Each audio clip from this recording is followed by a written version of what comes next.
ओम अज्ञानतिमिरान्धस्य ज्ञानाञ्जनशलाकया सत्स्वरूपमिलितं येन तस्मै श्रीगुरुवे नमः।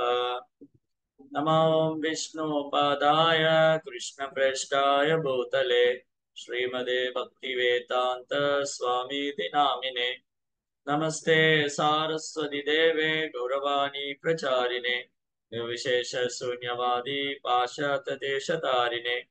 जय श्री कृष्ण चैतन्य प्रभु नित्यानंद श्री अद्वैत गदाधर श्रीवासदि गौर भक्त वृंदा। हरे कृष्णा कृष्ण कृष्ण हरे हरे, हरे राम राम राम हरे हरे। हरे कृष्णा। பக்தர் எல்லாருக்கும் இனிமையான மாலை வணக்கம். இன்றைய சத்சங்க வகுப்புல கலந்துட்டு இருக்கிற எல்லா பக்தர்களுக்கும் என்னுடைய பணிவான நமஸ்காரம்.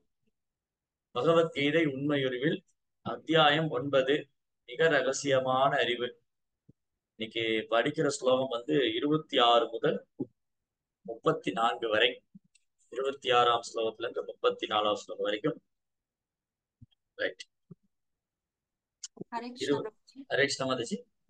பிரபுஜி, பிபிடி மாதிரி அந்த ஸ்லோகாஸ்க்கு இருக்கு, அதை நான் ஷேர் பண்ணட்டுமா இல்ல உங்களுக்கு எப்படி? நீங்க ஷேர் பண்ணுங்க மாதாஜி. ஷூர்.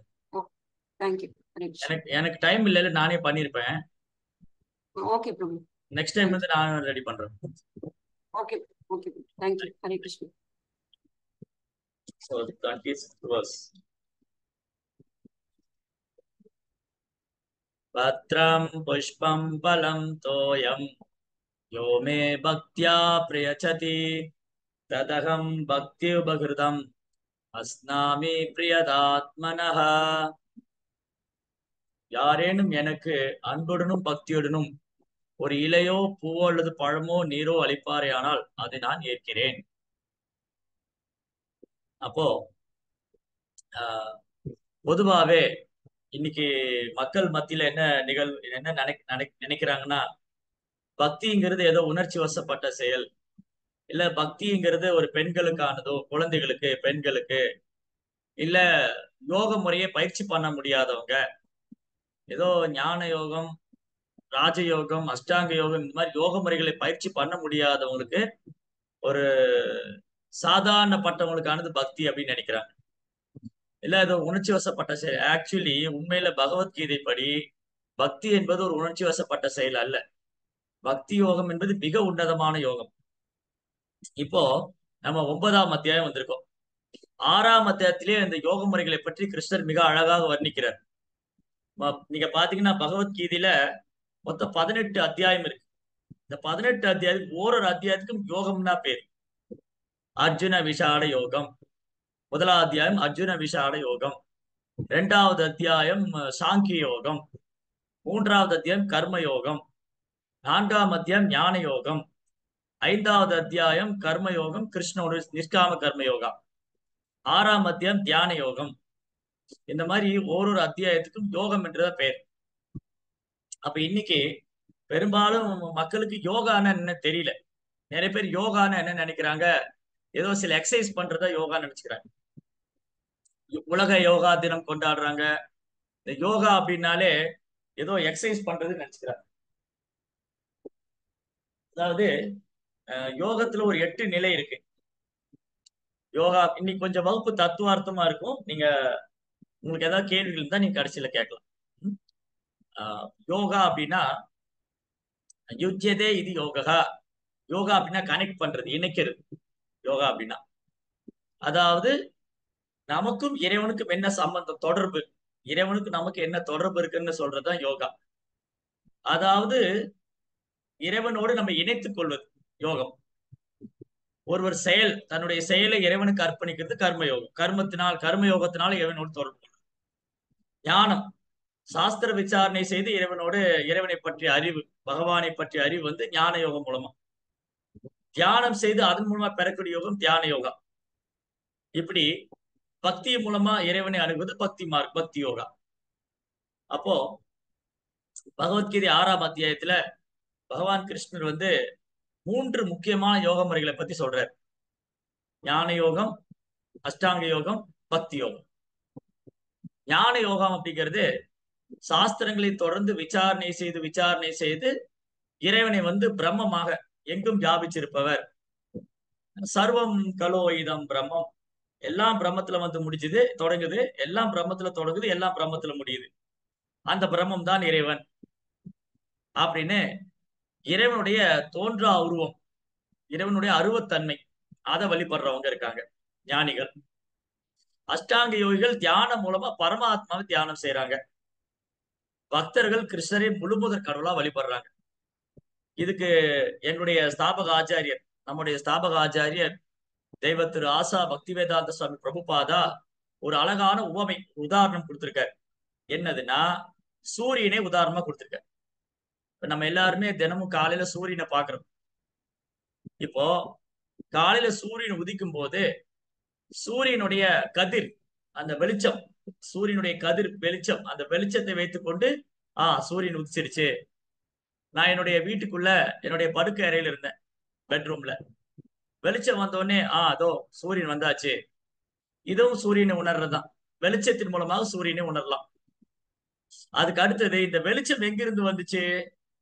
அதோ அந்த வட்டம் தெரியுது பாத்தீங்களா, அதுல இருந்தா வந்து இது இரண்டாம் நிலை. ஆரம்ப நிலையில சூரியன் எப்படி உணர்றதுன்னா, அவருடைய வெளிச்சத்தின் மூலமா சூரியனை உணரலாம். அதுக்கப்புறம் ஒரு படி மேல போய் அந்த வெளிச்சம் எங்கிருந்து வந்தது? அந்த சூரிய வட்டத்துல இருந்து வந்தது. சரி, அப்ப அந்த சூரிய வட்டத்துல என்னெல்லாம் இருக்கு? அங்க உயிர்வாளிகள் இருக்காங்களா? அந்த கிரகத்தை யாராவது ஆட்சி பண்றாங்களா? அந்த கிரகம் வந்து யாருடைய மேற்பார்வையில இயங்கிக்கிட்டு இருக்கு? இதெல்லாம் தெரிஞ்சுக்கிறது கம்ப்ளீட் நாலேஜ், முழுமையான நாலேஜ். அதனாலதான் பாகவதம் ரொம்ப அழகா சொல்லுது, வதந்தி தத் தத்வவித தத்துவம் யஜ்ஞானம் அவ்யயம் பிரம்மேதி பரமாத்மேதி பகவான் இது சத்தியம். பகவான் கிருஷ்ணரை 3 விதமா உணரலாம். அவர் பிரம்மமாவும் உணரலாம், பரமாத்மாவும் உணரலாம், பரம புருஷோத்தமனான பகவான் முழுமுதற் கடவுளாவும் உணரலாம். இதுல யார் பக்குவமானவங்க? இது நம்ம பின்னாடி படிப்போம். 12ஆம் அத்தியாயத்துல அர்ஜுனன் கேட்கிறாரு. 12ஆம் அத்தியாயம் முதல் ஸ்லோகத்துல அர்ஜுனன் கேட்கிறாரு, கிருஷ்ணா யார் பக்குவமானவங்க? உங்களை தோன்றா உருவத்துல வழிபடுறவங்க, உங்களுக்கு ரூபமற்ற அருவத்தன்மையை வழிபடுறவங்க பக்குவமானவங்களா, இல்ல உங்களை உருவ வழிபாடு செய்யறவங்க பக்குவமானவங்களா? அப்ப பகவான் சொல்றாரு, 2 விதத்திலயும் என்ன உணர முயற்சி பண்ணலாம். என்ன தோன்றா உருவத்துல அருவத்தன்மையிலே என்ன அடைய முயற்சி பண்ணலாம், என்ன உருவமாகவும் அடைய முயற்சி பண்ணலாம். இந்த 2ல என்னை இந்த சச்சிதானந்த ரூபத்துல, நித்தியமான அறிவு நிறைந்த ஆனந்தமான ரூபம், இந்த பரம புருஷோத்தமனான இந்த ரூபத்துல வழிபடுறவங்களே பக்குவமானவங்க. இதை திரும்ப திரும்ப பகவத்கீதையில கிருஷ்ணர் உறுதிப்படுத்திக்கிட்டே வர 6ஆம் அத்தியாயத்துல பல்வேறு யோக முறைகளை பத்தி சொல்லிட்டு, யோகினாம் அபி சர்வேஷாம் மத்கதேர் அந்தராத்மனா ஸ்ரத்தாவான் பஜதே யோமாம் சமேயுக்த தமோமதக. எல்லா யோகிலும் சிறந்தவர் யாருன்னா, எப்போதும் என்னை உள் மனதுல தியானம் செய்து கொண்டே இருக்கிறார். அவர் பள்ளிக்கூடத்துக்கு போறாரு, இல்ல அவர் வந்து காலேஜ் போறாரு, இல்ல அவர் வீட்டு வேலை பார்த்துட்டு ஹவுஸ் ஒய்ஃபா இருக்காரு, இல்ல ஒரு பிசினஸ் மேனா இருக்காரு, ஒரு வியாபாரியா இருக்காரு, இல்ல ஒரு ஒரு ஒரு ஒரு கம்பெனில ஒர்க் பண்ண லேபர், ஒரு லேபரரோ அல்ல ஒரு பிசினஸ் மேனோ யாரா இருந்தாலும், அவங்க எங்க இருந்தாலும் கிருஷ்ணரை உள் மனதில் நினைத்துக் கொண்டே இருக்கிறார்கள்.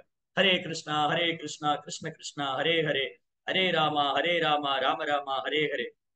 அந்த பக்தர், அந்த சாது, யோகினாமவி சர்வேஷா மத்கதே அந்தராத்மனா ஸ்ரத்தா, ஸ்ரத்தானா முழு நம்பிக்கையோட, பஜதேமாம் பக்தி தொண்டு, சேவை, பகவான் கிருஷ்ணருக்கு சேவை செய்து கொண்டு, அவருக்கு பக்தி செய்து கொண்டு, அவர் எப்பொழுதும் உள் மனதில் நினைத்துக் கொண்டிருக்கிற பக்தர், இந்த பக்தி யோகி கிருஷ்ணருக்கு மிக நெருக்கமானவரும் பிரியமானவரும்.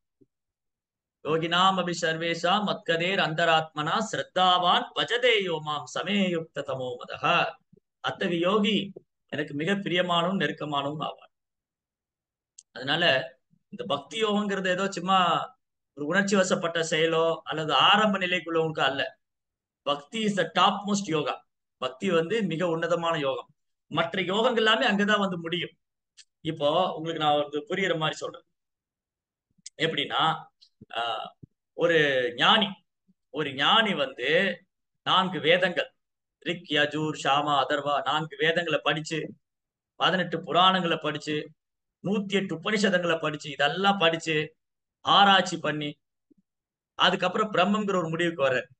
ஆனா அந்த ஞானி கூட கிருஷ்ணர் தான் முழுமுதற் கடவுள் என்று தெரிந்து கொள்வதற்கு பல பிறவிகள் இருக்க வேண்டியிருக்கும் கிருஷ்ணர் சொல்றார். பகவத்கீதை 7ஆம் அத்தியாயம். இதுக்கு முந்தைய அத்தியாயங்களை பார்த்து 7ஆம் அத்தியாயம். பகுனாம் ஜென்மனாம், பற்பல பிரிவுகளுக்கு அப்புறம் பகுனாம் ஜென்மனாம் வந்தே ஞானவான் மாம் பிரபத்தியதே. ஒரு ஞானி, பற்பல பிரிவுகளுக்கு அப்புறம் ஒரு ஞானி வாசுதேவ சர்வமிதி, வாசுதேவன் தான் எல்லாத்துக்கும் காரணம், அந்த வாசுதேவ கிருஷ்ணர் தான் எல்லாத்துக்கும் காரணம்ங்கிறத பற்பல பிரிவுகளுக்கு அப்புறம் தான் ஒரு ஞானி தெரிஞ்சுக்கிறார். அப்படி தெரிந்து கொள்ளும் ஞானி கூட சுதுர்லபா, மிக அரிதானம், மிக அரிதானம்.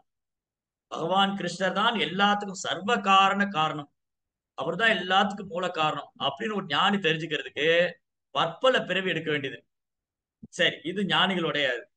அப்ப ஞான மார்க்கத்துல இறைவனை முழு முதற் கடவுளா உணர்றது ரொம்ப கஷ்டம். அதனாலதான் அவங்க பிரம்மத்தை உணர முயற்சி பண்றது, அதுவும் ரொம்ப கஷ்டம். இப்போ நீங்க வந்து பாரத பிரதமர், பாரத பிரதமரை பத்தி நீங்க நினைச்சுக்கங்க அப்படின்னு சொல்றாங்க. ஆனா பிரதம மந்திரியோட போட்டோவை கொடுக்கல, அவரை பத்தி ஒரு தகவலும் தரல. ஆனா நீங்க அவர் மேல அன்பு செய்யணும். என் அருமை பக்தர்களே, நீங்க எல்லாரும் பாரத பிரதமர் மேல அன்பு செய்யுங்க. சரி, அவர் யாரு, அவர் எப்படி இருப்பாரு, அவருடைய செயல்கள் என்ன, எதுவுமே சொல்ல மாட்டோம், எதுவுமே சொல்ல மாட்டோம். ஆனா நீங்க பிரதமர் மேல அன்பு செய்யணும். அது எப்படி பண்ண முடியும்? எப்படி பண்ணும்? அப்போ உருவமற்ற தன்மையிட்ட அன்பு பரிமாற்றம் கிடையாது. உருவமற்ற தன்மையில, இறைவனோட உருவமற்ற தன்மையில அன்பு பரிமாற்றம் கிடையாது. அதனால அது வந்து ஒரு வரட்டுத்தனம், ட்ரை ட்ரையான ஒரு ப்ராசஸ். அது ரொம்ப கஷ்டமான வழிமுறை. கொஞ்சம் யோசிச்சு பாருங்க.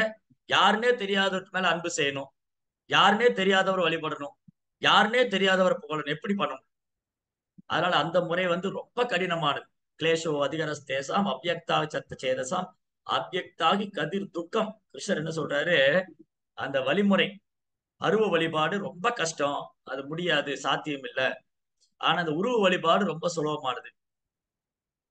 அத இறைவனுடைய வாசுதேவனுடைய அந்த ரூபத்தை வந்து ஏற்றுக்கொள்றதுக்கு ஒரு ஞானி பற்பல பிறவிகள் எடுக்க வேண்டியது, பற்பல பிறவிகள்.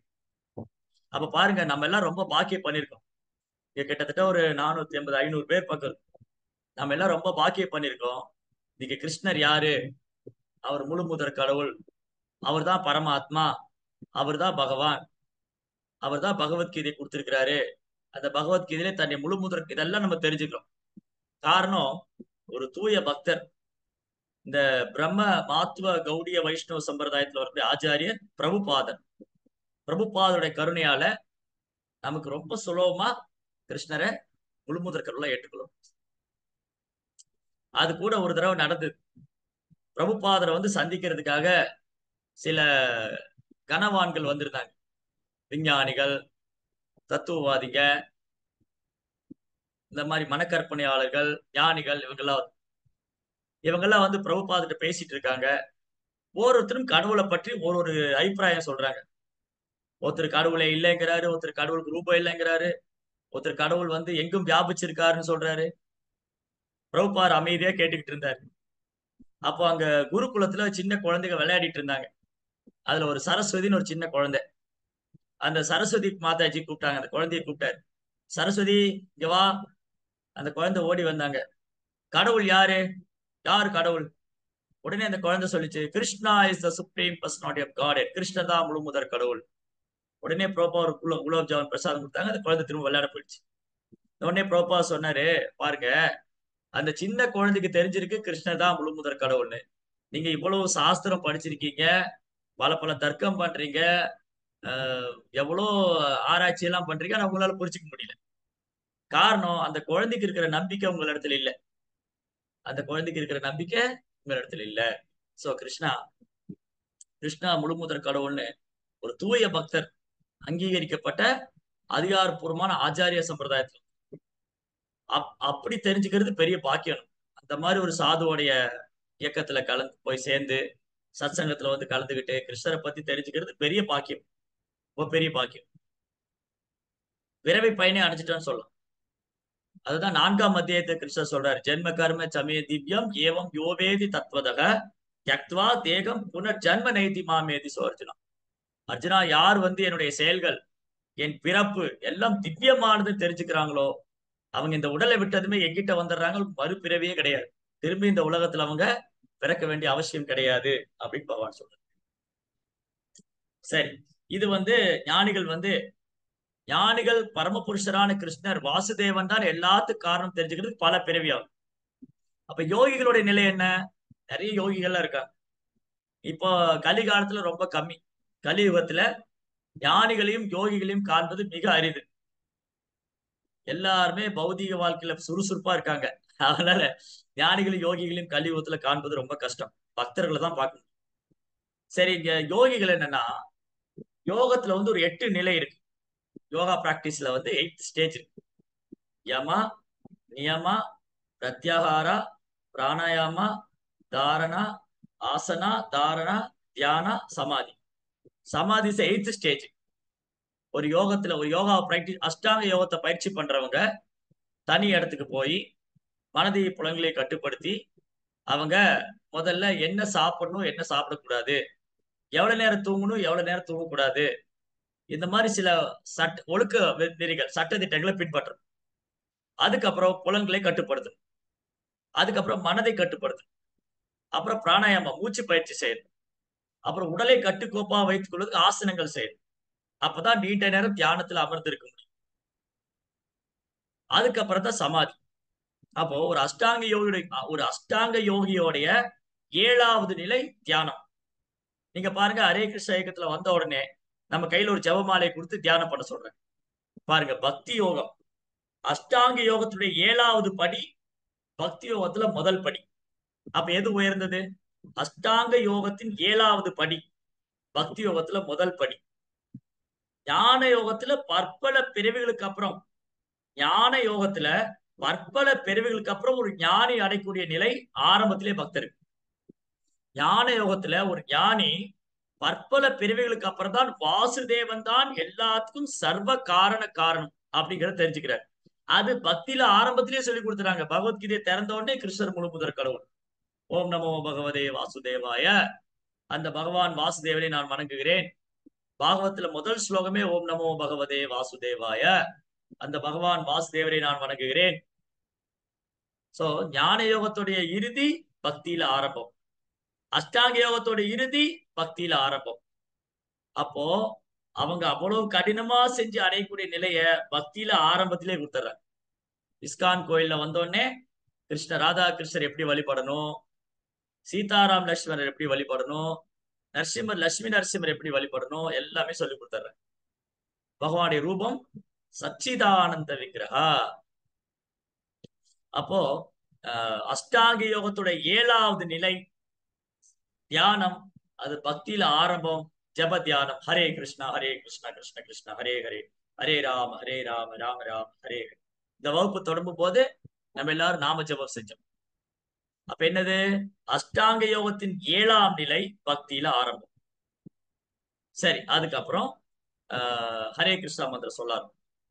ஹரே கிருஷ்ணா மந்திரம் சொல்ல ஆரம்பிச்சுட்டு இந்த மனதையும் புலன்களையும் ஒரு பக்தர் செயற்கையா கட்டுப்படுத்த முயற்சி பண்ண வேண்டாம்.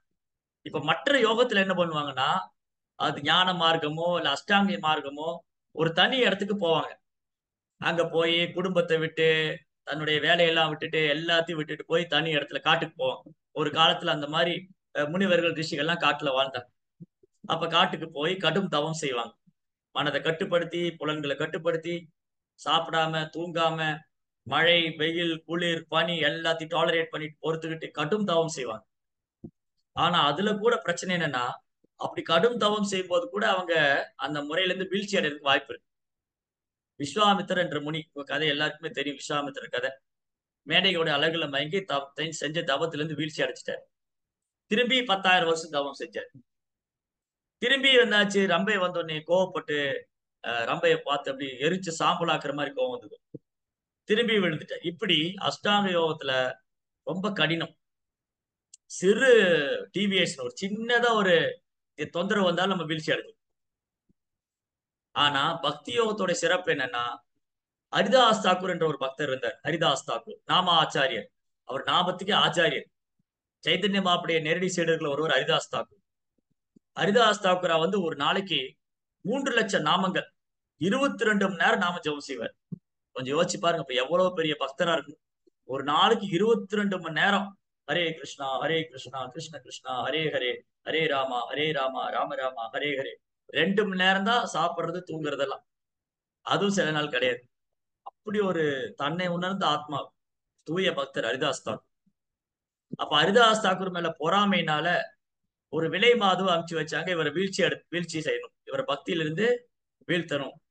எல்லாரும் ஹரிதாஸ் தாக்கூரை புகழ்றாங்க அப்படின்னு சொல்லிட்டு அந்த ஊர்ல ஒரு பெரிய ஜமீன்தார் என்ன பண்ணாரு, ஒரு விலை மாதுவை பிடிச்சு, ரொம்ப அழகான ஒரு பெண்ணை பிடிச்சு, நீ போய் இந்த ஹரிதாஸ் தாக்கூரை வீழ்ச்சி அடைய வச்சிரு. அவர் பண்ணக்கூடிய தபத்துல இருந்து அவரை வீழ்ச்சி அடைய வச்சு இந்த விலை மாது ஹரிதாஸ் தாக்கூருடைய குடிசைக்கு வந்தாங்க. ஹரிதாஸ் தாக்கூர் இளம் வாலிபர், ரொம்ப அழகு, கண்கள்லாம் தாமரை இதழ் மாதிரி இருக்கும், அப்படியே பொன் நிறத்துல இருக்காரு. அவர் உட்கார்ந்து இந்த துளசி தேவி துளசி மாடம் முன்னாடி உட்கார்ந்துக்கிட்டு நாம ஜெபிக்கிறார். ஹரே கிருஷ்ணா கிருஷ்ண கிருஷ்ணா ஹரே ஹரே ஹரே ராமா ராம ராமா ஹரே ஹரே. இந்த விலை மாது உட்கார்ந்துட்டு இருக்காங்க. முதல் நாள் போச்சு, ஹரிதாஸ் தாக்கூர் ஜெபம் பண்ணிட்டே இருந்தாங்க, இந்த அம்மா தூங்கி போயிட்டாங்க.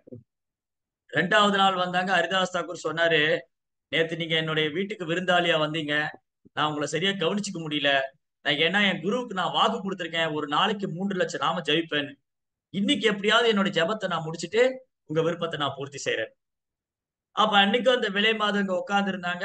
அன்னைக்கும் ஹரிதாஸ் தாக்கூர் ஜெபிச்சுட்டே இருந்தாங்க. அன்னைக்கும் அவங்க தூங்கி போயிட்டாங்க. இப்படி 3-4 நாட்கள் தொடர்ந்து நடந்தது. 6ஆம் நாள் அந்த விலை மாதம் சாஷ்டாங்கமாக ஹரிதாஸ் தாக்கூர் பாதங்களை நமஸ்காரம் செஞ்சார். ஓ சாது, என்னை மன்னிச்சிருங்க, நான் உங்களை தொந்தரவு செய்யறதுக்காக வந்தேன், நான் உங்களை பக்தியிலிருந்து வீழ்த்துறதுக்காக வந்தேன். ஆனா உங்களுடைய நாம ஜெபம், நீங்க செஞ்ச பக்தி, நீங்க இறைவன் மேல வச்சிருக்கிற அன்பு, உங்களுடைய தூய்மை என்னையும் தூய்மை செய்து விட்டது. தயவுசெய்து என்ன உங்க சீடரா ஏத்துக்கங்க அப்படின்னு ஹரிதாஸ் அவர் பாதங்கள்ல நமஸ்காரம் செஞ்சு பிரார்த்தனை பாருங்க. அந்த பக்தரை வீழ்த்த வந்த அந்த விலை மாதும் பக்தராயிட்ட. அதுதான் பக்தி யோகத்தோட சிறப்பு. பக்தி யோகத்தோட சிறப்பு என்னன்னா, நாம தூய்மை அடைகிறது மட்டுமல்ல, நம்மளோட சேருங்கிறோம் தூய்மை அடைஞ்சிருவாங்க. தூய பக்தரோட சேரும்போது நாமளும் தூய்மை அடைஞ்சிருவோம். எப்படி அது? தமிழ்ல ஒரு பழமொழி சொல்லுவாங்க இல்லையா, பூவோட நாரை சேர்க்கும் போது பூ கட்டுறாங்க இல்லையா, இந்த பூ கட்டும் போது பூவோட நாரும் சேரும் போது அது மணக்குது. அந்த மாதிரி நம் இதயத்துல நிறைய அழுக்குகள் இருக்கலாம். கோபம், பேராசை, காமம், பொறாமை, இதெல்லாம் நாம் பக்தர் சங்கத்துல வரும்போது இதெல்லாம் தூய்மையாயிடும். கொஞ்சம் கொஞ்சமா இதுல இருந்து விலகி நாமும் தூய பக்தராயிரும். ஹரிதாஸ் தாக்கூருடைய சங்கத்தினால ஹரிதாஸ் தாக்கூர் வீழ்ச்சி அடையவும் இல்லை, மாறாக அந்த பெண்மணியை பக்தராக மாத்திக்கிட்டார். அப்ப அவன் கையில ஒரு ஜெபமாலை கொடுத்து, இங்க ஜெபம் பண்ணுங்கன்னு அடுத்த ஊருக்கு போயிட்டார். இப்படி பக்தி மார்க்கம் ரொம்ப ரொம்ப சிறப்பு வாய்ந்தது, மிக உன்னதமானது, மிக எளிமையானதும் சுகமானதும் கூட. இதே அத்தியாயத்துல 9ஆம் அத்தியாயத்துல 2ஆம் ஸ்லோகத்துல பகவான் சொல்றார், ராஜவித்ய ராஜகுக்யம் பவித்ரம் இதம் உத்தமம் பிரத்யக்ஷ்வாகம் தர்மம் சுசுகம் கர்த்தும் அவ்யயம். இதை கண் கூட உணரலாம். பக்தியினுடைய சிறப்பு, இறைவன் மேல நமக்கு படிப்படியா ஏற்படக்கூடிய அன்பு, அதுல கிடைக்கும் ஆனந்தம், இது கண் கூட ஒருத்தர் உணரலாம். அவ்வளவு சிறப்பு வாய்ந்தது. அப்போ இது மேல நம்பிக்கை இல்லாதவங்க, தான் இது என்னது விக்கிரகத்துக்கெல்லாம் உணவு படைக்கிறாங்க, என்ன விக்கிரகத்தை வழிபடுறாங்க, அது சிலை தானே, ஒரு கல்லு தானே, அப்படி எல்லாம் சொல்லுவாங்க. யாரு? நம்பிக்கை இல்லாதவங்க. அதேதான் கிருஷ்ணர் இந்த அத்தியாயத்துல 3ஆம் ஸ்லோகத்துல சொல்றார், அஸ்ரத்ததானா புருஷா தர்மசாஸ்ய பரந்தபா அப்பிராபியமா நிவர்த்தந்தே மிருத்யு சம்சார வர்த்மனி. ஸ்ரத்தா அப்படின்னா நம்பிக்கை, அஸ்ரத்தான நம்பிக்கை. ஒரு வாக்கியத்துக்கு முன்னாடி ஆ போட்டா அதுக்கு ஆப்போசிட் மீனிங் ஆயிடும். தமிழ்ல கூட சுகம் அசுகம், சைவம் அசைவம், இந்த மாதிரி சொல்றோம் இல்லையா, அதே மாதிரிதான் ஸ்ரத்தா அஸ்ரத்தா. ஸ்ரத்தான நம்பிக்கை, அஸ்ரத்தான நம்பிக்கையற்ற. அஸ்ரத்ததானா புருஷா, நம்பிக்கையற்ற நபர். இந்த சனாதன தர்மம், பகவத்கீதை மேல நம்பிக்கை, சனாதன தர்மம், இறைவனுடைய வார்த்தை மேல நம்பிக்கை இல்லாதவங்க அஸ்ரத்ததானா புருஷா தர்மசாஸ்ய பரந்தபா. பரந்தபா, ஓ எதிரிகளை தவிக்க செய்பவனே அர்ஜுனா. அர்ஜுனனுக்கு பேர் பரந்தபன். பரந்தபன்னா எதிரிகள் அர்ஜுனனை காட்ட பயந்து ஓடுவான். அவ்வளவு ஆக சிறந்த ஒரு போர் வீரர். அதனாலதான் கிருஷ்ணர் அர்ஜுனனை பரந்தபான்னு சொல்றார். அஸ்ரத்ததானா புருஷா தர்மசாச பரந்தபா அப்பிராபியமானி வர்த்தந்தே மிருத்யு சம்சார வர்த்மனி. யாராவது சனாதன தர்மத்து மேல சந்தேகப்படுறாங்க, இறைவனுடைய வார்த்தை மேல சந்தேகப்படுறாங்க, அவங்க நம்பிக்கை இல்லைன்னு சொன்னா அவங்க மீண்டும் பிறப்பு இறப்புங்கிற சக்கரத்திலேயே சொல்லிட்டு இருப்பாங்க. அதனால நம்பிக்கை தான் பிரதானம். நம்பிக்கை, அந்த நம்பிக்கை பக்தர் சங்கத்துல வந்தாதான் கிடைக்கும். அப்ப இந்த ஸ்லோகத்துல கிருஷ்ணர் தெளிவா சொல்றாரு, யாரேனும் எனக்கு ஒரு இலையோ பூவோ காயோ பழமோ அன்போட கொடுத்தா, பக்தியோட கொடுத்தா, அதை நான் ஏத்துக்க, தூய மனதோட, பிரியதாத்மன தூய மனதோட கொடுத்தா அதை நான் ஏத்துக்கிறேன். அதனால இந்த விக்கிரகம், கோயில்ல இருக்கிற விக்கிரகம், நிறைய பேர் சவால் விடுவாங்க பக்தர்கள்ட்ட உங்களுக்கு எல்லாம் எவ்வளவு பேருக்கு இந்த அனுபவம் இருக்குன்னு தெரியல, எங்க கிட்ட எல்லாம் வந்திருக்காங்க. எங்க கிட்ட எல்லாம் கிளாஸ்ல வந்த போது சரி, இல்ல எங்களை பார்க்கும்போது, என்ன நீங்க கோயில்ல இறைவனுக்கு உணவு படைக்கிறீங்க, ஒரு சாப்பிடவா செய்யறாரு, கல்லு தானே, அது எங்க சாப்பிட்டு இருக்கு, அப்படியே தானே திரும்ப கொண்டு வர்றீங்க. அப்ப அவங்களுக்கு நம்பிக்கை இல்லை. அவங்கள அவங்க என்ன நினைக்கிறாங்க, இறைவனுடைய விக்கிரகத்தை ஒரு கல்லுன்னு நினைக்கிறாங்க. இப்போ தமிழ்ல சிலை அப்படின்னு இருக்கு. சிலை வேற, விக்கிரகம் வேற. இப்ப சிலை அப்படின்னா என்னதுன்னா, நம்ம மெரினா பீச்ல காமராஜர் சிலை, எம்ஜிஆர் சிலை, அண்ணா சிலை, இதெல்லாம் சிலை. ஆனா கோயில் இருக்கிறது சிலை அல்ல, அது அர்ச்சா அவதாரம், பகவானுடைய விக்கிரக அவதாரம். எல்லா கோயில்கள்லயும் பழமை வாய்ந்த புராதான கோயில்கள் இருக்கிற விக்கிரகம் பகவானுடைய அர்ச்ச அவதாரம், விக்கிரக ரூபத்துல பகவான் அவதரிக்கிறார், விக்கிரக ரூபத்துல. அப்போ ஒருத்தர் கேட்டாரு, கடவுள் தான் எல்லா பக்கம் இருக்கிறாரு, பிரபுபாட்ட கேட்டாரு, கடவுள் தான் எல்லா பக்கம் இருக்கிறாரு, எதுக்கு கோயில்? கடவுள் எல்லா பக்கம் இருக்கிறாரு, எதுக்கு கோயில்? அப்போ பிரபுபாத சொன்னாரு, எல்லா பக்கம் இருக்கிற கடவுள் ஏன் பூஜை அறையில இருக்க மாட்டாரு? எல்லா பக்கம் இருக்கிற கடவுள் ஏன் கோயில்ல இருக்க மாட்டார்? அப்போ நம் மனதை ஒருநிலைப்படுத்துவதற்கு, இப்போ வீட்டுல சமையல் அறை இருக்கு, அங்க போனா என்ன சமைக்கலாம்னு என்ன வரும் இல்லையா? சமையல் அறையில போனா என்ன சமைக்கலாம், படுக்கை அறையில போனா உடனே படுத்து தூங்கலாம், ரீடிங்க்கு ஒரு ரூம் இருக்கு படிக்கிறதுக்கு, அங்க போனா படிக்கிற எண்ணம், பாத்ரூம்ல போனா குளிக்கணும், ஹால்ல உட்கார்ந்து இருக்கு, இந்த மாதிரி ஒருவருக்கும் ஒரு அந்த தாட், அந்த இடத்துக்கு போனா அதுக்கான தாட்ஸ் வருது இல்லையா? ஹோம் தியேட்டர் போனா அங்க வீடியோ பார்க்கணும், சினிமா பார்க்கணும் அப்படி தாட் வருது. அதே மாதிரிதான் பூஜை அறையில் சென்று இறைவனை வழிபட வேண்டும். தூயமாய் நாம் தூமலர் தூவி தொழுது வாயினால் பாடி மனதினால் சித்திக்க ஓயபலையும் பூதர்வான் தரமும் தீனால் தூசாகும் சேப்பேலோர் எம்பாவாய். மாயினை மண்ணு வடமதுரை மைந்தனி தூய பெருநீர் யமுனை துறைவனை தாயை குடல் விளக்கம் செய்த தாமோதரன். இந்த பகவான நல்ல மனதோட பிரார்த்தனை செஞ்சு, பூக்களை கொண்டு ஆராதனை செய்து, அவர் வழிபாடு செஞ்சு அவருடைய கருணை பிரார்த்தனை. அப்ப அது பக்தன், ஒரு பக்தர் தன் மனதை ஒருநிலைப்படுத்துவதற்காக பகவான் அந்த பக்தனுக்கு உதவி செய்யற வகையில அந்த பக்தனோடு அன்பு பரிமாற்றம் செய்வதற்காக விக்கிரக ரூபத்துல எழுந்துள்ளார். அப்ப எங்க ஆச்சாரியர் பிரபுபாதர் என்ன சொன்னாரு, நிறைய பேர் சவால் விடுவாங்க, கடவுளை காமிக்க முடியுமா, கடவுளை பார்த்திருக்கிறீங்களா? பிரபுபா சொன்னாரு, எங்களால கடவுளை காமிக்க முடியும், உங்களால பார்க்க முடியாது. கடவுளை என்னால காமிக்க முடியும். பிரபுபார் என்ன சொன்னாரு, என்னால கடவுளை காமிக்க முடியும், ஆனா உங்களால பார்க்க முடியாது, ஏன்னா அதுக்கான கண்ணு உங்ககிட்ட இல்ல, அந்த பார்வை உங்ககிட்ட இல்ல, உங்களால கடவுளை பார்க்க முடியாது. அப்ப என்னது, என் பார்வை தூய்மை அடையும். அதாவது நமக்கு 3 விதமான பார்வை இருக்கு. ஒரு பார்வை இந்த கண்ணால பாக்குது, இந்த கண் இந்த இந்த சதையாலான இல்லையா, இந்த பௌதிக கண்கள், இந்த பௌதிக பொருட்களான இந்த சதை, இந்த பஞ்சபூதத்திலானது நிலம் நீர் நெருப்பு காற்று ஆகாயம், இது பூத உடல். இந்த உடலாலான கண், இந்த கண்ணை கொண்டு என்ன பார்க்க முடியும்? இந்த கண்களால கல்லு மண்ணு மரம் உலகம் வெள்ளி தங்கம் இதைத்தான் பார்க்க முடியும். இந்த கண்களால மரம் செடி கொடிகள் தாவரங்கள் பாறைகள் கற்கள் இதைத்தானே பார்க்க முடியுது. சரி, அடுத்தது சாஸ்திரம்ங்கிற கண் கொண்டு பாக்குறது. அடுத்து சாஸ்திரம்ங்கிற கண், சாஸ்திர சக்ஷு, சாஸ்திரம் என்ற கண் கொண்டு பார்க்கும்போது எல்லா இடத்திலும் இறைவனை பார்க்க முடியும். இந்த பூமி, நிலம், நீர், நெருப்பு, காற்று, ஆகாயம் இதெல்லாம் இறைவனிலிருந்து வந்த சக்தி தான். பூமிராப்போ அனலோவாயு கம்மனோர் புத்திரே வச்ச அகங்கார மிதியமே பின்னா பிரகிருதி அஷ்டதா. இந்த எல்லாமே இந்த பஞ்சபூதங்களும் இறைவன் இருந்துதான் வந்தது. அப்ப இந்த பஞ்சமகா பூதங்களை பார்க்கும்போது இறைவனை பார்க்க முடியும். ஆனா பக்திங்கிற மை பூசப்பட்ட கண்களாலதான் பகவானை அந்த விக்கிரகத்துல பார்க்கணும். பிரேமாஞ்சனா பிரம்மதேவர் என்ன சொல்றாரு, பிரம்ம சங்கீதின்னு ஒரு அழகான ஸ்கந்தம், ஒரு சாஸ்திரம் பிரம்ம சங்கீதா. அது வந்து இந்த படைப்பு சிருஷ்டிக்கும் போது பிரம்மா வந்து பகவானை துதித்து பிரார்த்தனை செய்யறாரு. ரொம்ப அழகான பிரார்த்தனை. அதுல பிரம்மா என்ன சொல்றாரு, பகவானுடைய ரூபத்தை பற்றி அழகாக வர்ணித்திருக்கிறார். அதுக்கப்புறம் அந்த ரூபத்தை எப்படி பார்க்கணும்னு சொல்றாரு, எப்படி பார்க்க முடியும்னு சொல்றாரு. சோ பிரம்ம Sangeetha is a beautiful scripture. ரொம்ப அழகான ஒரு ஸ்கந்தம், ஒரு ஒரு ஒரு லிட்ரேச்சர் பிரம்ம சங்கீதா, ஒரு ஒரு சாஸ்திரம். அதுல பிரம்மா என்ன சொல்றாரு, கிருஷ்ணருடைய உடல், இப்ப நமக்கெல்லாம் உடல் இருக்கு, என் உடலை போல பகவானுடைய உடல் நினைக்க கூடாது. கடவுளுக்கு உருவம் அல்ல, கடவுள் உருவம் இல்ல அப்படின்னா என்ன அர்த்தம்னா, பிரபுபார் அழகா சொல்லுவாரு, கடவுளுக்கு உருவம் இல்லை என்றால் நம்மை போல உருவம் இல்லைன்னு அர்த்தம். கடவுளுக்கு உருவம் இல்லையா? ஆமா இல்ல. ஏன் இல்ல? நம்மள மாதிரி உருவம் இல்ல அவருக்கு. அவருக்கு வயதாகாது, அவருக்கு நோய் வராது, அவருக்கு பிறப்பு கிடையாது, அவருக்கு இறப்பு கிடையாது. அவருடைய உருவம் சச்சிதானந்த விக்கிரகா. ஈஸ்வரா பரமா கிருஷ்ணா சச்சிதானந்த விக்கிரகா. நித்திய சத்துனா நித்தியமானது, சித் என்றால் அறிவு நிறைந்தது, ஆனந்தம்னா ஆனந்தம்.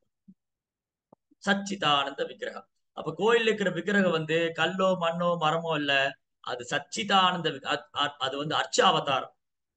நீங்க பாருங்க, பெரும்பாலான புராண கோயில்கள்ல அந்த விக்கிரகம் எப்படி தோன்றி இருப்பாங்கன்னா ஒரு பக்தருடைய பிரார்த்தனையினால வரும். இப்ப ஸ்ரீரங்கத்து ரங்கநாத சுவாமி, ரங்கநாத சுவாமி பிரம்மதேவருடைய பிரார்த்தனையினால விக்கிரகமாக பிரம்மலோகத்துல எடுத்தார். நீங்க எவ்வளவு பேர் ஸ்ரீரங்கம் கோயிலுக்கு போயிருக்கீங்கன்னு தெரியல. பிரம்மாண்டமான விக்கிரகம், ஆதிசேஷன் மேல பள்ளி கொண்டிருப்பார், பச்சைமா மலை போல் மேனி பவளவாய் கமலச்செங்கன் அச்சுதா அமரரே ஆயிரதம் கொழுந்து. அப்படி ஒரு அழகான விக்கிரகம். அந்த விக்கிரகம் வந்து முதல்ல பிரம்மாவுக்கு தரிசனம் கொடுத்தாரு. அதுக்கப்புறம் வந்து தர்மவர்ம ராஜான்னு ஒரு ராஜா பிரார்த்தனை பண்ணிதான் அவர் வந்து காவேரி கரைக்கு வந்தாரு. காவேரி கரையில ரங்கநாதர் வந்து தர்மவர்ம ராஜாவுடைய பிரார்த்தனையினால வந்தாரு. அதே மாதிரி பூரி ஜெகநாதர், ஒரிசா மாகாணத்துல பெரிய பிரம்மாண்டமான கோயில் ஜெகநாதர், பூரி ஜெகநாதர். அங்க இந்திரதும்னா என்ற ஒரு ராஜா, அந்த மன்னருடைய அந்த பக்தருடைய வேண்டுகோளுக்காக அவங்க பகவான் விக்கிரகமா எழுந்தருள்ளார். இந்த மாதிரி குருவாயூரப்பர், பாண்டுரங்கர், இந்த மாதிரி எங்கெல்லாம் புராதான பகவானுடைய சேத்திரம் இருக்கும் அங்க இருக்கிற விக்கிரகங்கள்லாம் இன்றைக்கும் அற்புதங்களும் அதிசயம் பண்ணிக்கிட்டு இருக்காங்க. அதனால பகவானுடைய விக்கிரகம் வந்து ஒரு கல்லோ மண்ணோ மரமோ சிலையோ அல்ல.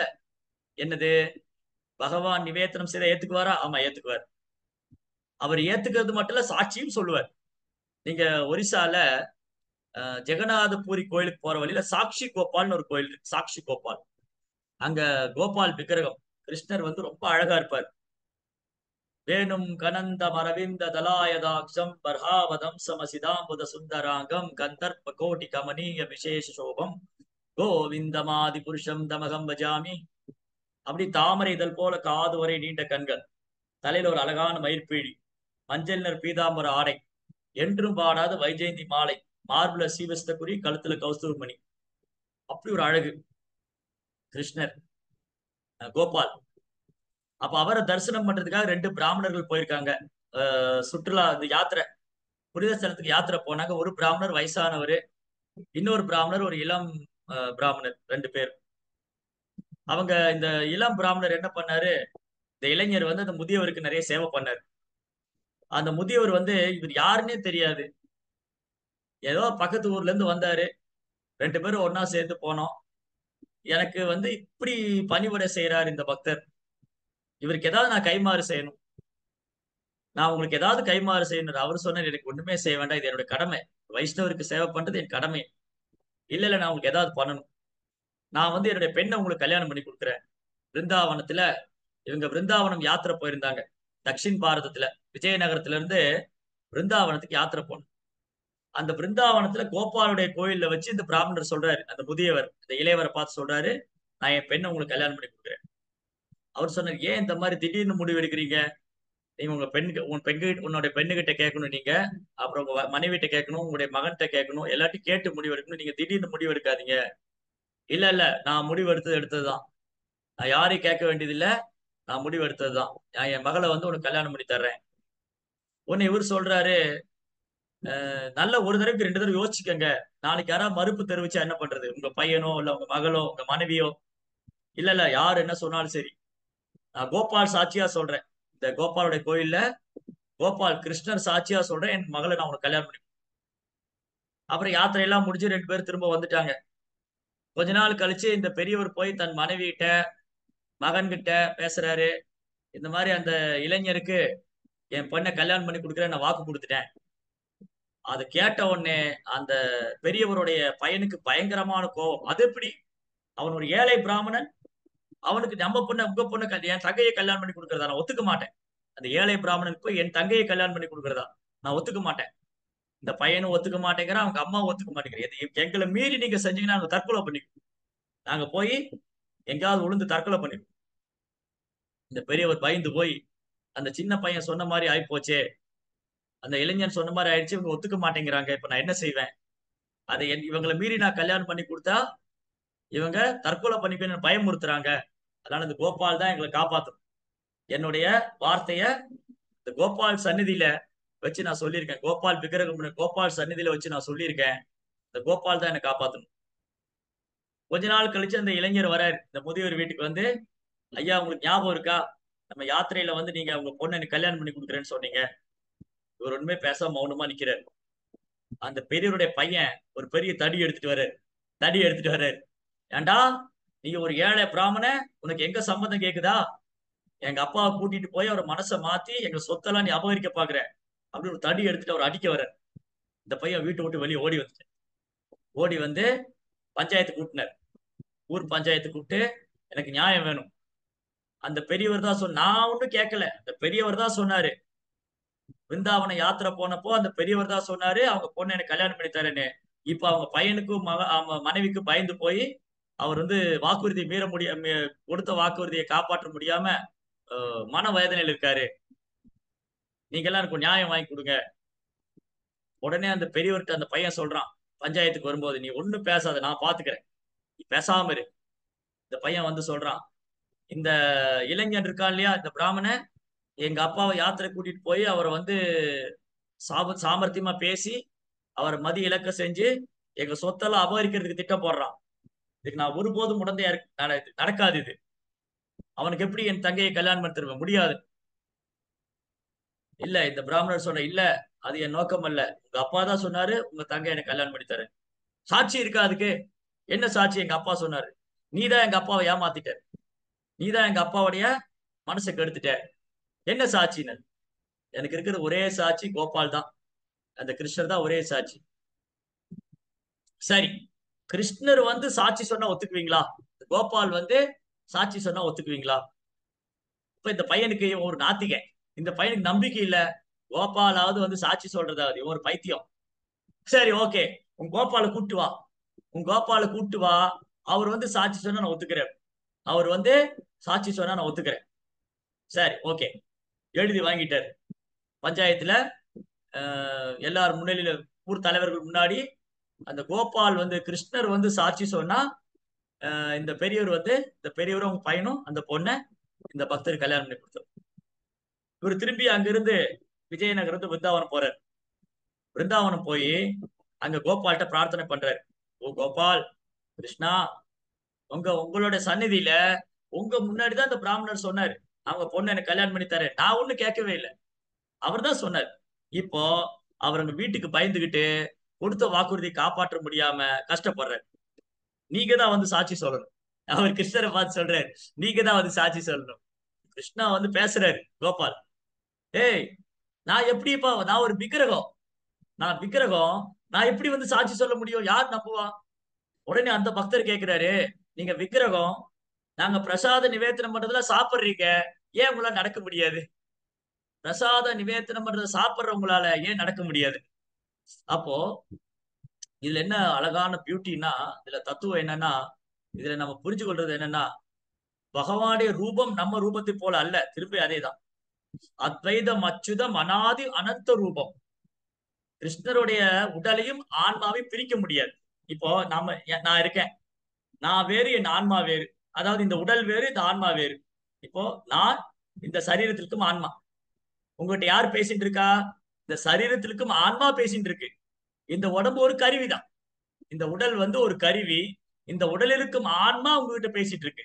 அப்போ இந்த ஆன்மா இந்த உடலை விட்டுட்டா இந்த உடல் வேறு, ஆன்மா வேறு. ரைட்? இந்த உடம்பு ஒரு கருவிதான். இப்ப நான் உங்க லேப்டாப்ல பேசிட்டு இருக்கேன். இந்த லேப்டாப் ஒரு கருவி, நான் அதை பயன்படுத்தி பேசிட்டு இருக்கேன். இந்த லேப்டாப் பழசாச்சுன்னா இதை தூக்கி போட்டு நான் வேற ஒரு லேப்டாப் வாங்கி பேச போறேன், இல்லையா? அதே போலதான் இந்த உடல் பழசாகி வீணா போனோடனே ஆத்மா இந்த சரீரத்தை விட்டு வேற உடம்புக்கு போகும். சரி, இதை நம்ம 2ஆம் அத்தியாயத்துல படிச்சோம். அப்போ கிருஷ்ணனுடைய உடலுக்கும் ஆன்மாவுக்கும் பேதமே கிடையாது. கிருஷ்ணனுடைய உடல், ஆன்மா அனைத்தும் ஆன்மீகமானது. கிருஷ்ணா ஆன்மீகமானவர், அவர் உடலும் ஆன்மீகமானது. கிருஷ்ணரையும் அவர் ஆன்மாவையும் பிரிக்க முடியாது. கிருஷ்ணரையும் அவர் உடலையும் பிரிக்க முடியாது. எல்லாம் ஆன்மீகமானது.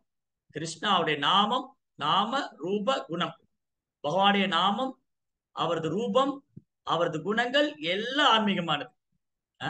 அத்வைதா. துவைதம்னா 2, அத்வைதம்னா 1. கிருஷ்ணரும் அவர் உடலும் ஒன்றுதான். அது ஆன்மீகம், பிரிக்கவே முடியாது. என் உடல் பௌதிகம், என் உடலில் உள்ள ஆன்மா ஆன்மீகமானது.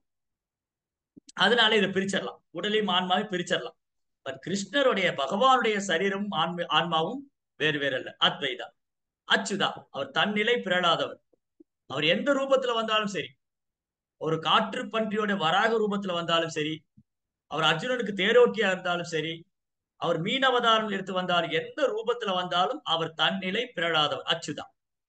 சுதா அப்படின்னா வீழ்ச்சி அடைந்தவர், அச்சுதானா வீழ்ச்சி அடையாதவர். அதாவது அர்ஜுனன் சொன்னார் கிருஷ்ணர்கிட்ட, சேனையோர் உபயோர் மத்தியே ரதம் ஸ்தாபயமே அச்சுதா. ஓ அச்சுதரே, கிருஷ்ணரே, 2 படைகளுக்கு நடுவுல தேர் கொண்டு போங்க. யாரெல்லாம் என் கூட சண்டை போட வந்திருக்காங்க நான் பார்க்கணும். அப்ப அர்ஜுனனுக்கு நல்லாவே தெரியும், கிருஷ்ணர் முழுமுதற் கடவுள். அவர் ஒரு சாதாரண நபர் அல்ல. அனாதி அனந்த ரூபம், எல்லையற்ற ரூபம் எடுத்துக்கிறார்.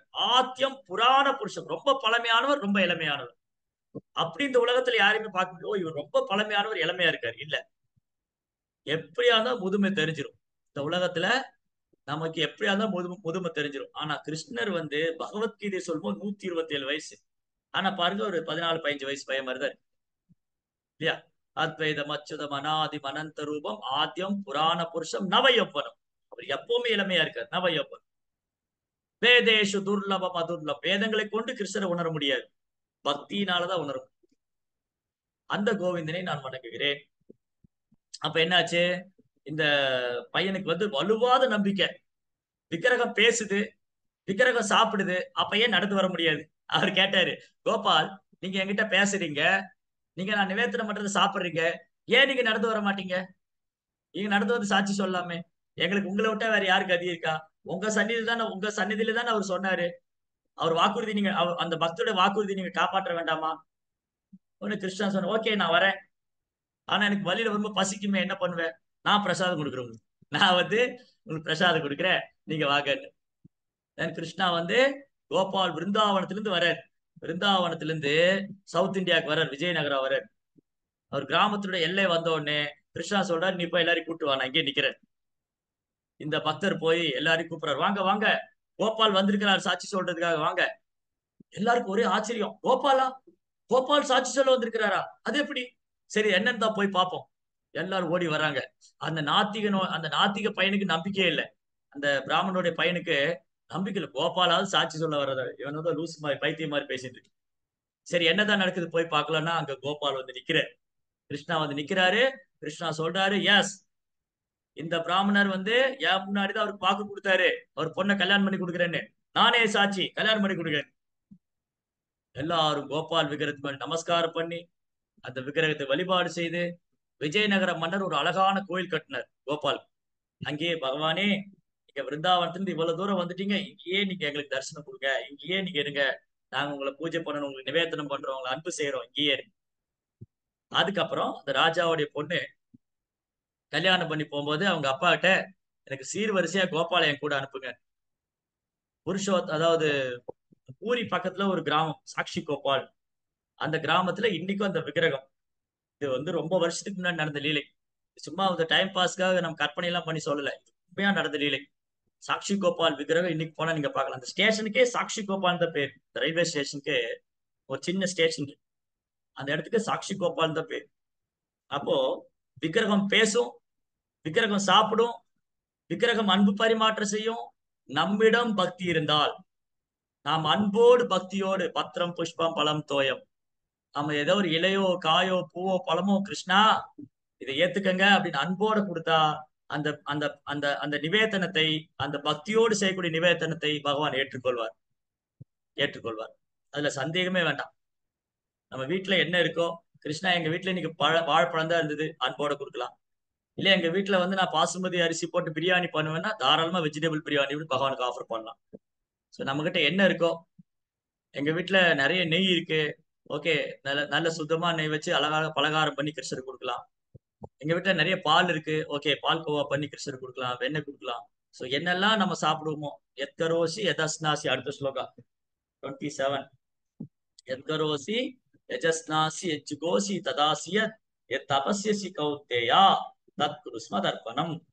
அர்ஜுனா, ஓ குந்தியின் மகனே, எதையெல்லாம் நீ செய்கின்றாயோ, எதையெல்லாம் நீ உண்கின்றாயோ, எதையெல்லாம் நீ படைக்கின்றாயோ, எதையெல்லாம் நீ கொடுக்கின்றாயோ, எந்த தவங்களையெல்லாம் நீ புரிகின்றாயோ, அதையெல்லாம் எனக்கு அர்ப்பணம் செய்து விடுவாயாக. சர்வம் கிருஷ்ணார்ப்பணம். கிருஷ்ணா, இந்த சரீரம் நீங்க கொடுத்தது, இந்த பிரபஞ்சம் நீ உங்களுடையது, இந்த உடல் இருக்கும் ஆன்மா அதுவும் உங்களுக்கு சொந்தம். இது எதுவுமே எனக்கு உரிமை கொண்டாடவே முடியாது. இங்க எதுவுமே என்னுடையதே கிடையாது. எல்லாம் ஈசாவாசம் இதாம் சர்வம், அனைத்தும் இறைவனுடையது. இந்த உடல் இறைவன் கொடுத்த பரிசு, இந்த மனித உடல் இறைவன் கொடுத்த பரிசு, இந்த மனித உடல் இருக்கும் ஆன்மா இறைவனுடைய சிறிய அம்சம், இந்த பிரபஞ்சம் இறைவன் படைத்தது. அப்ப இங்க என்ன நம்ம கொண்டு வந்துட்டோம்? எல்லாமே அவர் கொடுத்ததுதான். அதை அன்போடு அவர்கிட்ட கொடுக்குறோம். நாம ஒண்ணுமே கொடுக்கல. இது எப்படின்னா, எங்களுடைய ஆச்சாரியர் பிரபுபா சொல்வார், ஒரு அப்பா வந்து வேலை முடிஞ்சு வீட்டுக்கு வரும்போது கொஞ்சம் சாக்லேட் எல்லாம் வாங்கிட்டு வந்தார். சாக்லேட்ஸு, அப்புறம் குக்கீஸு, ஸ்வீட் எல்லாம் வாங்கிட்டு வந்து குழந்தைகிட்ட கொடுத்தாரு. இந்த கண்ணா சாப்பிடு. அந்த குழந்தை என்ன பண்ணுச்சு? ஒரு பாக்கெட் எடுத்து சாப்பிட்டுட்டு அப்பா கிட்ட வாயில ஊட்டி விட்டு, நீங்க சாப்பிடு. அது வாங்கி கொடுத்தது அப்பா தான்.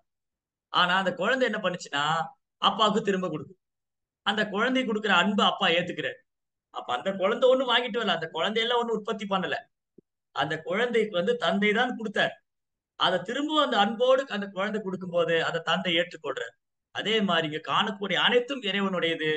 இறைவன் நமக்கு பக்தி செய்யறதுக்காக கொடுத்திருக்காரு. என்னெல்லாம் செய்யறோமோ அதை இறைவனுடைய சேவைக்காக செய்ய வேண்டும், அவரை திருப்திப்படுத்துறதுக்காக.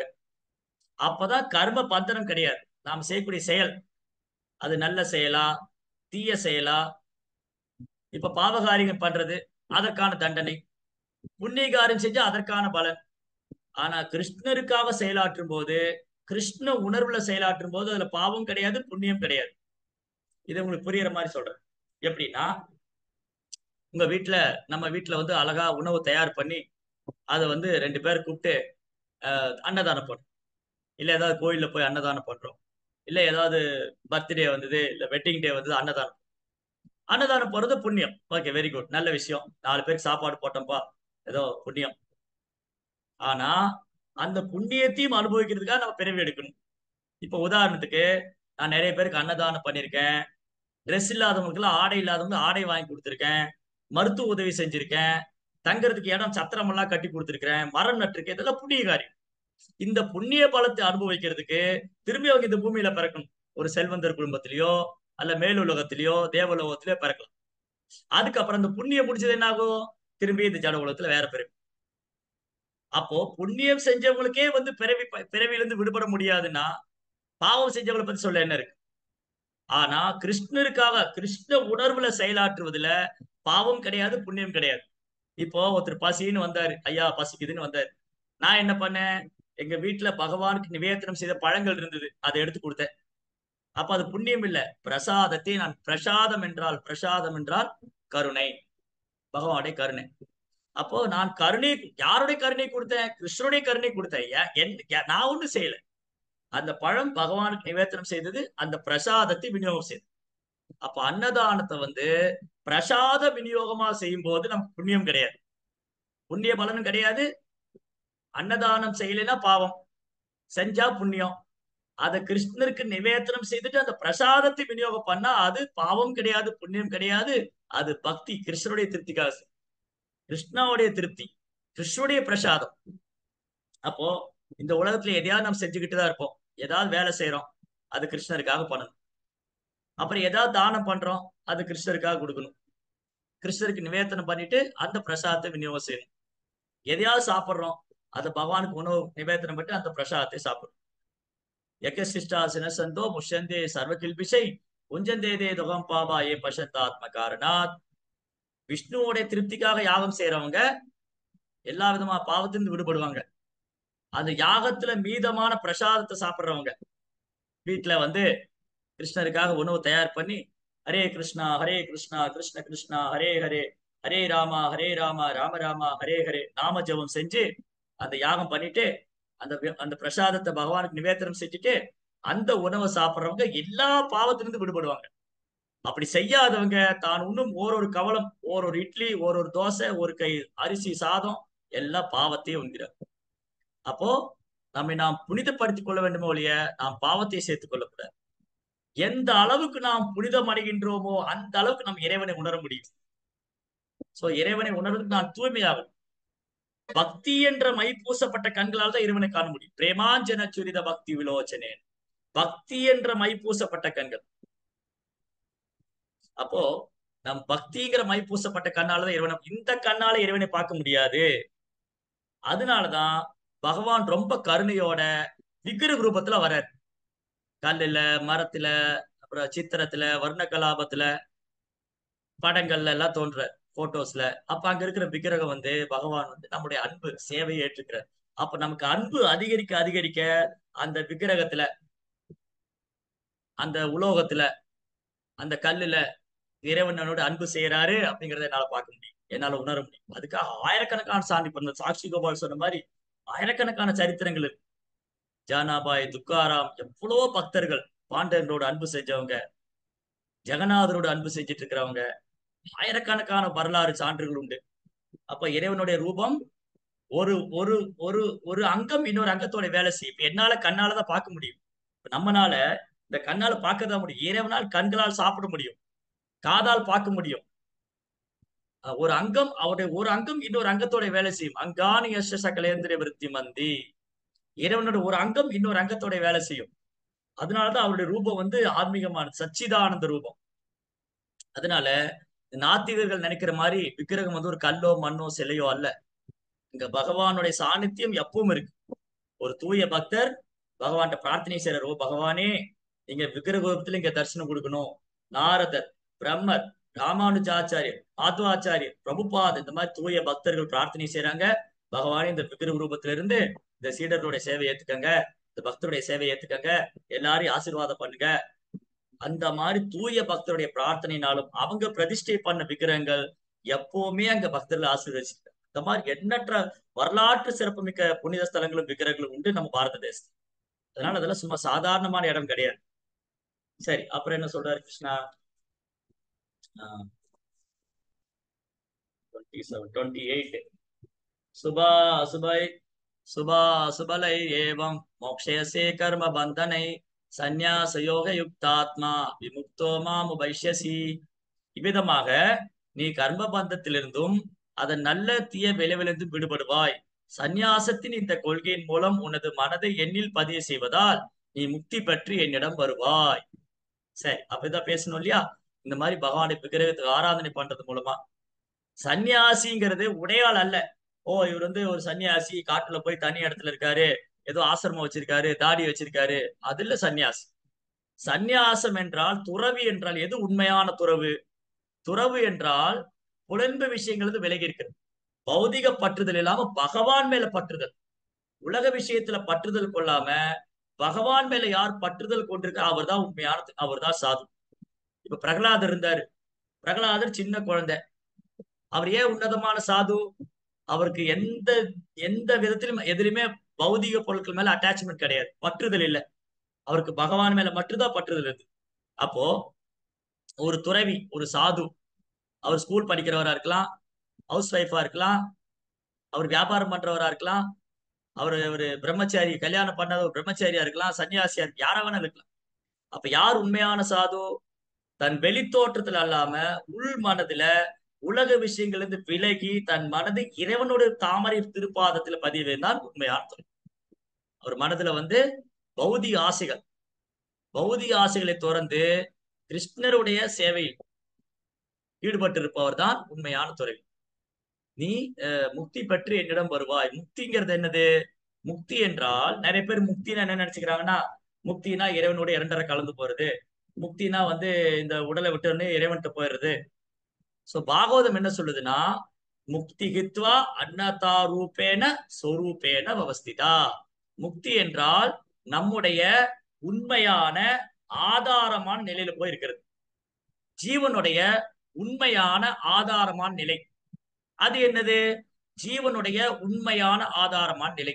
சைதன்ய மாப்ள என்ன சொல்றாரு? ஜீவேரே சொரூபகோய் கிருஷ்ணேரே நித்யதாஸ். ஜீவாத்மாவோட உண்மையான சொரூபம் பகவானுடைய நித்தியமான சேவகன். அதை நம்ம உதறி தள்ளிட்டு வந்துட்டோம்.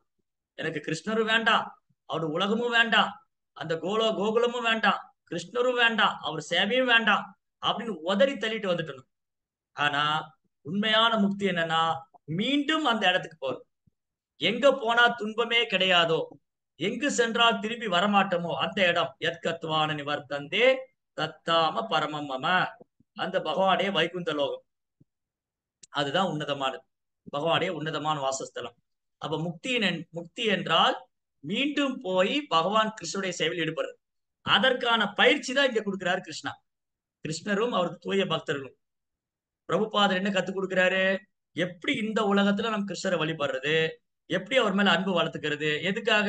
நான் அங்க போய் அதான் பண்ண போறேன், கிருஷ்ணருக்கு சேவை பண்ண போறேன், அவர்கிட்ட அன்பு செய்ய போறேன். அதுக்கு ஒரு பயிற்சி தான், அதுக்கான ஒரு பயிற்சி. அப்போ யாராவது வாழ்ந்து கொண்டிருக்கும் போதே கிருஷ்ணருக்கு சேவை பண்றாரு, வாழ்ந்து கொண்டிருக்கும் போதே தன் மனதால உடலால புத்தியால கிருஷ்ணரையே நினைச்சுக்கிட்டு இருக்காரு, கிருஷ்ணருக்கு சேவை பண்றாருன்னா அவர் வாழும் போதே முக்தி பெற்றவர் தான். இதுதான் நம்முடைய பூர்வ ஆச்சாரிய ரூப கோஸ்வாமி சொல்றார். இகாயஸ்ய ஹரேர்தாச கர்மனா மனசாக்கிரியா நிகிலச்ச அவஸ்தானு ஜீவன் முக்த சௌச்சதே. வாழும் போதே முக்தி பெற்றவர். எப்படி ஒருத்தர் வாழும் போதே முக்தி பெற்றவர்? தன்னுடைய உடலால மனதால வார்த்தையால கிருஷ்ணருக்கு சேவை செய்து கொண்டிருந்தால் அவர் வாழும் போதே முக்தி பெற்றவர் தான். வாழும் போதே முக்தி பெற்றவர் தான். அதனால முக்திங்கிறது ஒண்ணு ஒரு கஷ்டமான விஷயம் இல்ல. நம்ம கிருஷ்ண உணர்வை பயிற்சி பண்ணா வாழும் போதே முக்தி பெற்றவங்க தான். சரி, அடுத்தது சமோகம் சர்வபூதேஷு நமே துவேஷோஸ்தி ந பிரியः ஏ பஜந்தே து மாம் பக்தியா மயி தே தேஷு சாப்யகம். நான் யாரிடம் பொறாமை கொள்வதோ பாரபட்சம் காட்டுவதோ இல்லை. நான் அனைவருக்கும் சமமானவன். ஆயினும் பக்தியுடன் எனக்கு அன்பு தோண்டு புரிபவர் யாரானும் அவர் எனக்கு நண்பன். அவர் என்னில் இருக்கின்றார், நான் அவருக்கு நண்பனாய். கிருஷ்ணரை பொறுத்த வரைக்கும் அவருக்கு நண்பன் எதிரி எல்லாம் கிடையாது. எல்லாருமே இறைவனுடைய குழந்தைகள் தான். கசிபோ இறைவனுடைய குழந்தை தான், ராவணனும் இறைவனுடைய குழந்தை தான், கம்சனும் இறைவனுடைய குழந்தை தான். கிருஷ்ணருக்கோ ராமருக்கோ அல்லது நரசிம்மருக்கோ கசிபு மேல கோபம் கிடையாது, பொறாமை கிடையாது, அவரை வெறுக்கிறது இல்ல. கசிபு தான் பகவான்கிட்ட பொறாமை கொண்டார், ராவணன் தான் ராமரிடத்துல பகைமை கொண்டார். ஆனா பகவான் எப்படி பாக்குறாரு? அவர் தன் குழந்தையா தான் பாக்குறாரு. ஆனா அவங்க ராவணன், கசிபு, சிசுபாலன், கம்சன் இந்த மாதிரி உள்ளவங்க பகவானை அடைக்கலம் கொள்ளாம பக்தர்களை துன்பப்படுத்தும் போது பகவான் அவங்களை தண்டிக்க வேண்டியது. அப்ப கிருஷ்ண ஒருத்தரை தண்டிக்கிறார்னா கிருஷ்ணர் கையால கொல்லப்படுறவங்க முக்தி தான் அடையிறாங்க. முக்தி தான். கிருஷ்ணர் கையால கொல்லப்பட்டா பாகவதம் என்ன சொல்லுதுன்னா, கிருஷ்ணர் கையால கொல்லப்படுறவங்க கிருஷ்ணருடைய பிரம்ம ஜோதியில போய் இருக்கிறாங்க. இப்ப நம்ம கொஞ்ச நேரத்துக்கு முன்னாடி பேசணும் இல்லையா? ஒரு ஞானி பல வருஷமா தவம் செஞ்சு அந்த பிரம்மத்துல போய் இருக்க ஆசைப்படும். பிரம்மங்கிறது பகவானுடைய உடல்ல இருந்து வரக்கூடிய தேஜஸ், அந்த பிரம்ம ஜோதி. பிரம்ம ஜோதிங்கிறது கிருஷ்ணருடைய உடல்ல இருந்து வரக்கூடிய தேஜஸ். அப்போ ஒரு ஞானி, கிருஷ்ணருடைய உருவத்தை ஏற்றுக்கொள்ளாத ஒரு ஞானி பகவானை அருவமா வழிபடுறவர் அந்த பிரம்ம ஜோதிக்குள்ள போவார். எப்போ அந்த ஞானத்துல பக்குவமாகும் போது அது கிருஷ்ணா தன் கையால கொல்லப்படுற அசுரர்களுக்கே கொடுக்கிறார். அப்ப எப்படி கிருஷ்ணர் பாரபட்சம் காப்பறா இருப்பார்? தன் கையால கொல்லப்படுற அசுரனுக்கே பகவான் என்ன பண்றாரு? சாயுஜ முக்தி கொடுக்கிறார். சாயுஜ முக்தினா இறைவனோட இரண்டரை கலப்பு, அந்த முக்தியை தராரு. அப்ப பக்தர்களை பத்தி சொல்ல என்ன இருக்கு? பக்தர்கள் பகவானுடைய வைகுந்தத்தில் போய் அவருடைய நித்தியமா அன்பு பரிமாற்றம் செய்யறாங்க. பாண்டவர்கள், நாரதர், குந்தி தேவி, திரௌபதி, இது மாதிரி ஆயிரக்கணக்கான லட்சக்கணக்கான பக்தர்கள். சோ கிருஷ்ணா எல்லோருக்கும் சமமானவர்.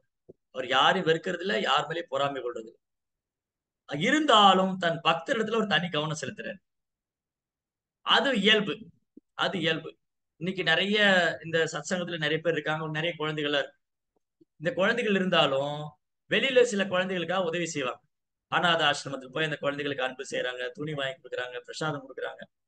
ஆனாலும் தன் குழந்தை மேல ஒரு தனி பிரியம் இருக்கத்தான் செய்யும். தன் குழந்தை மேல ஒரு தனி பிரியம் இருக்கத்தான் செய்யும். அந்த மாதிரி கிருஷ்ணருக்கு வந்து தன் பக்தர் மேல ஒரு தனி பிரியம் இருக்கத்தான் செய்யும். அதனால இந்த ஹரே கிருஷ்ணா மகாமந்திரம் ஜபிக்கிறது. ஹரே கிருஷ்ணா ஹரே கிருஷ்ணா கிருஷ்ண கிருஷ்ணா ஹரே ஹரே, ஹரே ராமா ஹரே ராமா ராம ராமா ஹரே ஹரே. இந்த நாம ஜபம் கிருஷ்ணருக்கு அருகாமையில் நம்ம கொண்டு செல்லும். இந்த நாமமும் கிருஷ்ணரும் வேறு வேற இல்லை. தொடர்ந்து நாம ஜபிக்கிறது மூலமா நம்ம கிருஷ்ணரோட தொடர்புலயே இருக்கும். அப்ப நம்ம இதயம் தூய்மை அடைஞ்சு நம்ம எல்லா இடத்துலயும் கிருஷ்ணரை பார்க்க முடியும். நாம ஜபிக்கும் போது அந்த நாமத்துல கிருஷ்ணர் இருக்காரு. பகவத்கீதையை படிக்கும் போது அந்த ஸ்லோகத்துல கிருஷ்ணர் இருக்காரு. பாகவதம் படிக்கும் போது அந்த ஸ்லோகத்துல கிருஷ்ணர் இருக்காரு. ஒரு கோயில்ல கோயில்ல போய் தரிசனம் பண்ணும்போது அந்த விக்கிரகத்துல பகவான் இருக்காரு. இதெல்லாம் நம்ம உணர முடியும். நம் இதயம் தூய்மை அடைய தூய்மை அடையும். ஹரே கிருஷ்ணா மந்திரம் எவ்வளவு சிரத்தையோட நம்ம ஜபிக்கிறோமோ, நம்பிக்கையோட கவனமா, குற்றம் எதுவும் செய்யாம கவனமா ஜபிச்சோம் அப்படின்னா நம்ம நம்ம வாழ்க்கையில ஓரொரு கட்டத்திலையும் ஓரொரு இடத்துலயும் கிருஷ்ணரை உணரலாம். பகவான் என் கூட தான் இருக்காரு, என்னை அப்படியே கைப்பிடிச்சு வழி நடத்திட்டு இருக்காரு, அவர் என்ன வந்து கவனிச்சுட்டு இருக்காரு, என் மேல அன்பு செய்யறாரு அப்படிங்கிறத நம்மளால உணர முடியும். ஹரே கிருஷ்ணா. ஜெய் ஸ்ரீல பிரபுபாத் கி ஜெய். ஓகே.